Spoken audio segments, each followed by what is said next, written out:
Hello student, नमस्कार। तो आज हमारा फिर से टॉपिक है सिंधु घाटी सभ्यता, जो कि ये पार्ट 2 है और पार्ट फर्स्ट, जिसमें हमने सिर्फ जो इंडस सिविलाइजेशन है उसका इंट्रोडक्शन ही देखा था। तो आज हम देखेंगे कि जो प्रमुख नगर हैं उनकी खोज किसने की थी और वो जो नगर थे वो किस नदी के किनारे स्थित थे, और साथ में जो वहाँ से और क्या क्या साक्ष्य मिले हुए हैं। तो सबसे पहले देखते हैं हड़प्पा। तो हड़प्पा ये दयाराम साहनी के द्वारा खोजी गई थी, मतलब इसको किसने ढूंढा था? तो दयाराम साहनी ने इसकी खोज की थी। रावी नदी के बाएं तट पे स्थित है। आप ये भी ध्यान रख सकते हो कि क्वेश्चन कभी कभी थोड़ा सा अगर बहुत ज्यादा टफ बनता तो ऐसे भी आ जाता है कि किस नदी के किस तरफ था। तो रावी नदी की बाएं तरफ हड़प्पा था। यहाँ से बैलगाड़ी मिली है और यहाँ से अन्नागार मिला है। ठीक है, क्या मिला है? अन्नागार। मतलब कह सकते हो एक स्टोर था जहाँ पे जो अनाज हुआ करते थे उनको रखा जाता था। ताबूत मिला है, कुआं मिला है, बांट। वाट का मतलब है जो इस समय बांट चलते हैं, जैसे 1 केजी 2 केजी, इस तरीके के बांट भी मिले हैं। और पांसा, खेलने वाला पांसा। फिर सेकंड में एक चौहुदड़ो स्थान है। तो इसकी खोज 1931 में मजूमदार ने की थी। इसकी एक विशेषता है। क्या विशेषता है? कि ये हड़प्पा सभ्यता का सबसे छोटा स्थल है। तो क्वेश्चन इस तरीके से भी आ जाता है कभी कभी कि 4 ऑप्शन दिए होंगे, इनमें से पूछा जाएगा कि इस हड़प्पा घाटी सभ्यता का सबसे बड़ा या सबसे छोटा स्थल कौन सा है। ठीक है, जहाँ पे सबसे बड़ा या सबसे छोटा, सबसे लंबा, इस तरीके का क्वेश्चन आए तो वहां पे आपको क्या है, सबसे पहले अलर्ट हो जाना है। ठीक है, क्योंकि इस तरीके के क्वेश्चन बहुत ज्यादा पूछे जाते हैं। फिर यहाँ से जो कुत्ते का पद चिन्ह मिला है, जिससे ये भी ज्ञात होता है कि कुत्ता भी जो थे इस जमाने में पाले जाते थे, मतलब इस सभ्यता में। फिर ये दुर्गीकृत नहीं थे। देखिए, यहाँ के जो नगर थे उनकी एक विशेषता थी कि अधिकतर नगर, अधिकतर का मतलब है 99% जो नगर थे वो दुर्गीकृत थे। लेकिन ये जो नगर है चहुदड़ो, ये दुर्गीकृत नहीं था। तो इसकी एक खास विशेषता है, क्योंकि एक या दो ही नगर ऐसे हैं जो दुर्गीकृत नहीं थे, जिनमें से एक चहुदड़ो भी है। ठीक है, फिर है अमरी। अमरी की भी खोज 1935 में मजूमदार ने की है। तो आप इन्हें दोनों को जब नोट्स बनाएंगे एक साथ में ही लिखना है, क्योंकि दोनों की खोज एक ही व्यक्ति ने की है, मजूमदार ने। यहाँ से हिरन के निशान मिले हैं। कहाँ से? अमरी से।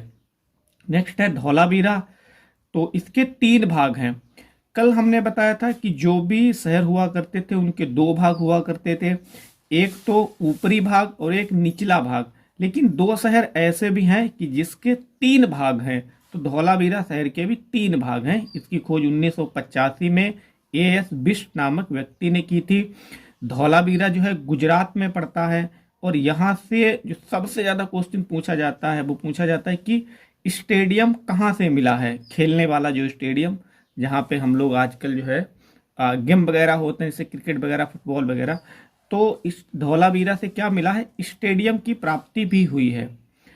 और इसकी एक खास विशेषता है, जो यूनेस्को है तो उसने भी इसको अपनी लिस्ट में शामिल किया है। यूनेस्को ने अपनी वर्ल्ड विरासत हिस्ट्री में भी इसे शामिल किया है लिस्ट में। ये एक चीज के लिए बहुत ज्यादा फेमस था, बेहतर जल प्रबंधन के लिए बहुत ज्यादा ये फेमस था। मतलब यहाँ का जो वाटर मैनेजमेंट था वो बहुत ज्यादा ही प्रसिद्ध था, बहुत ही ज्यादा वेल डेवलप्ड था। नेक्स्ट है बनवाली। तो ये कहा 1974 में यश बिष्ट नामक व्यक्ति ने इसकी खोज की थी, और ये आपका हरियाणा में पड़ता है। इसे एक तरीके से और भी याद रख सकते हो, बनवाली। वन आ रहा है तो वन कैसे होते हैं? हरे भरे होते हैं। तो यहाँ से वन और यहाँ से हरियाणा। हरी, हरी का मतलब यहाँ से हरियाली पे है, हरियाली से है। ठीक है, तो मतलब वन कहाँ हो, वन कैसे होंगे? हरे भरे होंगे। हरे भरे का मतलब है हरियाणा में। फिर नेक्स्ट है मोहनजोदड़ो। इसकी खोज 1922 में की गई थी। यह सिंधु नदी के दाएं तट पे स्थित है। कौन? मोहनजोदड़ो। वहीं जो हड़प्पा था ये बाएं तट पे स्थित था, रावी नदी के। इसकी खोज जो की है वो राखल दास बनर्जी ने की है। और यहाँ से मिला है इस नानागार, मतलब स्विमिंग पूल मिला है, जो कि काफी ज्यादा लंबा चौड़ा है। 11.8 मीटर लंबाई है इसकी और 7 मीटर इसकी चौड़ाई है। यहाँ से नर्तकी मिली है, जो कि कांस्य की प्रतिमा, मतलब एक प्रतिमा मिली है, एक मूर्ति मिली है जो कि कांस्य की थी। और वो थी किसकी, तो वो एक लेडीज थी जो कि वो डांसिंग करते हुए उसमें दिखाया गया है। तो ये क्वेश्चन बहुत ज़्यादा पूछा जाता है, आप इसे अंडरलाइन कर सकते हो। पूछा जाता है कि जो नर्तकी है हड़प्पा घाटी सभ्यता में वो किस शहर से मिली है, तो मोहनजोदड़ो से। स्नानागार वाला भी पूछा जाता है बहुत ज़्यादा। फिर दाढ़ी वाला व्यक्ति, एक और भी प्रतिमा मिली है जिसमें दाढ़ी वाला व्यक्ति भी, मतलब इसकी जो है प्रतिमा मिली है यहाँ से मोहनजोदड़ो से। फिर बहुत से मोती, मतलब मोती भी मिले हैं यहाँ से। फिर ये दबी हुई मूर्तियाँ, कुछ मूर्तियाँ और भी मिली हैं। तो देखो मूर्तियों से ही संबंधित है, ये भी मूर्ति है, ये भी मूर्ति है, और भी मूर्तियाँ यहाँ से कई बहुत ज़्यादा मिली हैं। नेक्स्ट है लोथल, बहुत इंपॉर्टेंट है। ये भोगवा नदी के किनारे स्थित है और कहाँ पड़ता है, तो गुजरात में पड़ता है। कौन सा, लोथल। यदि आपको ये पता होगा कि भोगवा नदी कहाँ है, तो गुजरात में है, तो ये भी जो शहर है वो भी आपको पता चल जाएगा कहाँ है, गुजरात में पड़ेगा। ठीक है, क्योंकि रिलेट कर सकते हैं, भोगवा नदी के अगर किनारे स्थित है तो जहाँ भोगवा नदी है वहीं पे ये शहर भी होगा। कहाँ है, गुजरात में। यहाँ से क्या क्या मिला है, धान की भूसी मिली है, तो इससे ये पता चलता है कि लोग जो थे धान को उगाना भी जानते थे और जो है उसका यूज करना भी जानते थे, अगर धान की भूसी मिली है। गोदीवाड़ा मिला है, यहाँ से अग्निकुंड मिला है। अग्निकुंड का मतलब है जैसे हम लोग हवन वगैरह करते हैं तो वहाँ पे अग्निकुंड बनाया जाता है, तो उस चीज़ की भी प्राप्ति यहाँ हुई है। तो इससे ये भी पता चलता है कि जो लोग थे वो थोड़ा बहुत अंधविश्वासी भी थे। फिर शतरंज, शतरंज भी खेला जाता था यहीं पे। लोथल से कुछ प्रमाण मिले हैं। कुछ लोग लोहा गलाने का ज्ञान था। ये देखो एक्सेप्शन है, एक्सेप्शन इसलिए है, हड़प्पा या सिंधु घाटी सभ्यता जो है उसमें लोहे के कहीं से प्रमाण नहीं मिले हैं, और ना तो ये कहीं बुक में मिला है कि जो है यहाँ के निवासी लोहे से कृषि करते थे, मतलब लोहे के बने औजारों से कृषि करते थे, या फिर लोहे की खोज अभी तक नहीं हुई थी। ये आपको किताबों में मिलेगा।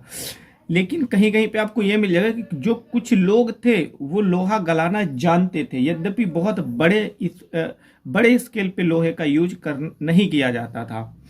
सिंधु घाटी जो ये जो शहर है लोथल, ये सिंधु घाटी सभ्यता का मानचेस्टर भी कहा जाता है। एक क्वेश्चन बहुत ज़्यादा पूछा जाता है, कुछ चार आपको ऑप्शन दिए जाएंगे, मतलब 4 शहरों के नाम दिए जाएंगे और पूछा जाएगा इनमें से बताओ कि बंदरगाह कौन सा है। तो ये जो लोथल है ये बंदरगाह भी था, क्योंकि ये कहाँ पे मिलेगा आपको, गुजरात में और कच्छ की खाड़ी के पास में मिलेगा। तो ये लोथल क्या था, बंदरगाह भी था, और इसे सिंधु घाटी सभ्यता का मानचेस्टर भी कहते थे, क्योंकि यहाँ पे बहुत ज़्यादा व्यापार होता था, दूर दूर के व्यापारी भी आते थे। ऐसा माना जाता है कि जो अरब कंट्रीज हैं वहाँ के भी व्यापारी यहाँ पे आया करते थे। फिर रोपड़ जो कि सतलज नदी के किनारे स्थित है। नेक्स्ट है कालीबंगा, तो ये घग्गर नदी के किनारे स्थित है ये वाला। यहाँ से कुछ चूड़ियाँ मिली हैं, जो लेडीज होती हैं चूड़ियाँ पहनती हैं, तो उनके कुछ प्रमाण मिले हैं। कहाँ से, कालीबंगा से। जुते हुए खेत मिले हैं यहीं से। फिर ऊँट की हड्डियाँ कुछ मिली हैं यहाँ से। कुछ झरोखे मिले हैं। फिर उसके बाद में कच्ची ईंटें भी यहाँ से मिली है। यहाँ पे ध्यान रखना है, जो नगर थे अधिकतर नगर पक्की ईंटों से ही बने होते थे, लेकिन उनमें से कुछ चुनिंदा नगर थे जिनमें दोनों प्रकार की ईंटों का यूज किया गया था। कच्ची ईंटों का भी यूज किया गया था और पक्की ईंटों का भी यूज किया गया था। ठीक है, तो इतना हमने देख लिया, और देख लेते हैं। ठीक है, सेकेंड पार्ट में इतना ही, क्योंकि वीडियो बहुत छोटा रखना है, बहुत लंबा नहीं रखना है।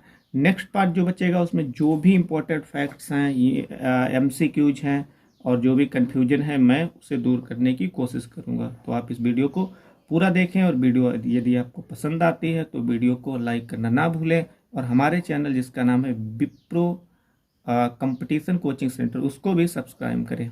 वीडियो देखने के लिए थैंक यू।